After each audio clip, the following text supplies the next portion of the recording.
I'm Stephen Benoon. You are watching Israeli News Live. A lot of different things are going on right now all over the world. But first, let's go to the United States with the riots that have been happening there in Baltimore, Maryland. They're just right outside of Washington, D.C. The mayor of Baltimore, Maryland, actually basically gave a green light to the people there that were protesting to give them time to do the damage they're going to do. But the thing that really concerns me is, from what we can gather, that there was very much peaceful protest in the wake of the funeral for Freddie Gray. And it was only later, and this is where some reports have come in from media that stated that a national group came in, and this is when the violence broke out. Of course, they've since recanted that statement, but it just begins to make you wonder. I know we've had inside sources for the last couple of years from Washington that have actually stated that the government has been wanting to have some type of inflammatory situation in order to be able to justify declaring martial law. Now, is there a timetable for that or not? Well, it's quite hard to say, but nonetheless, if they keep inciting violence the way things are going, they're going to get exactly what they want, a reason to bring about martial law. Now, of course, could that be in order to fulfill the United Nations mandate for Obama in order to be able to disarm the nation? It's a letter that he received that stated clearly that he was to disarm the United States. Pretty well could be in order to bring about a new world order. So anyway, moving on to other news as well. The U.S., according to Israel National News, denies that Iran has captured an American ship with American sailors. Of course, Israel is reporting that they did.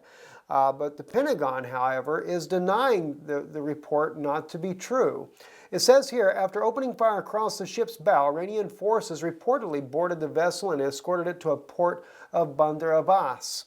Al Arabian news agency had claimed that up to 34 American sailors were detained aboard the ship. An Iran semi-official Fars news agency reported that the ship was detained for trespassing on Iran territorial waters. However, a senior U.S.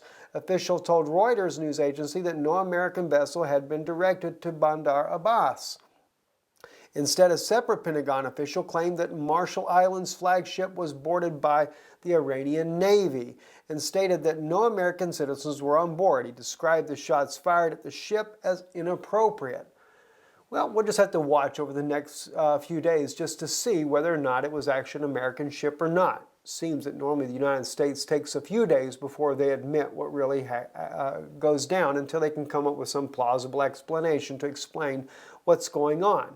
Nonetheless, though, it is a volatile situation, and I can understand an American presence needing to be there, whether it's actually a cargo ship or military or whatever the case may be, because clearly with Iran and the hostilities that are going on in Yemen, and we've even had reports that Russia, the Russian Navy, is backing the Iranians in Yemen. This is a very serious situation for Israel because the Gulf of Aqaba, that is very strategic and important for the Israelis, could be hindered if the Iranians truly get full control of Yemen, which appears to be inevitable, which only makes you wonder whether or not Israel will strike Iranian nuclear targets, which they so vehemently deny. And in fact, recently the Iranians are now calling that at the United Nations, it was said that that the president of Iran is calling for Israel to disarm as well, that it should not have, quote unquote, the bomb, the nuclear arsenal that Israel has never confessed to having nor denied. But Iran says that in order to have a stable Middle East, it must be all nuclear free. Well, we know that's just a cop-out because Israel will not use nuclear weapons unless it is threatened. And clearly, these countries, such as Iran, that has swore to wipe Israel off the map, and even the Palestinians, and of course Hamas and Hezbollah and all the rest of the Arabic nations practically around Israel, have all vowed to wipe Israel off the map. So therefore, Israel is very much justified in having a way to protect itself. But nonetheless, I'm very concerned that the issue has been brought up at the United Nations. It just goes to show that the world that is turning against Israel already clearly is on a path to disarming Israel. That in itself will bring about a war sure enough, where Israel will be faced against an entire world against them. Also, sirens blared across the Golan Heights. In fact, one sister that lives up in the north there sent me an email saying that one of the rockets had landed there not far from where she lives.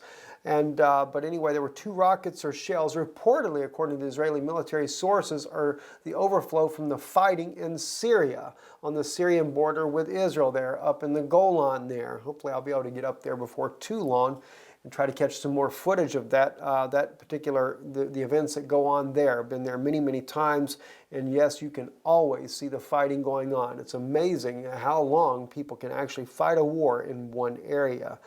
And another issue here that is very concerning, needless to say, and this was reported by Reuters news agency there. It said, amid Russian tensions, Finnish military fires charges at a suspected submarine. Well, that suspected submarine, no doubt, is a Russian submarine. It says here that the Finnish military fired on Tuesday a handheld underwater depth charges as a warning against a suspected submarine in the waters near Helsinki, that's Helsinki, Finland, in an incident that comes amid growing military tensions with neighboring Russia.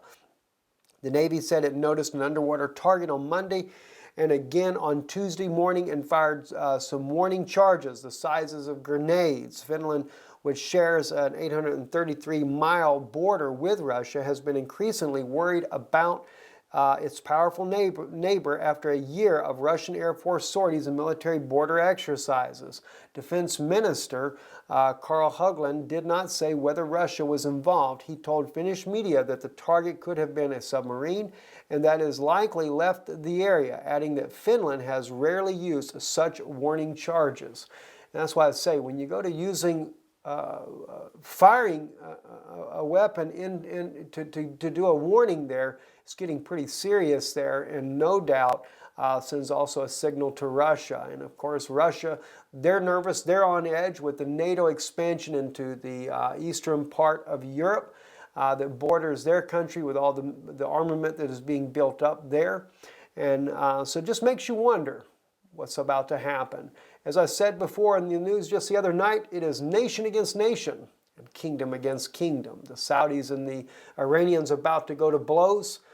The United States, NATO and their allies with Russia about to go to blow. We also see even the possibility of in the eastern regions, North and South Korea, in those areas there, all the tensions globally, worldwide, on the edge of another world war. I'm Stephen Ben-Nun with Israeli News Live. Erev Tov.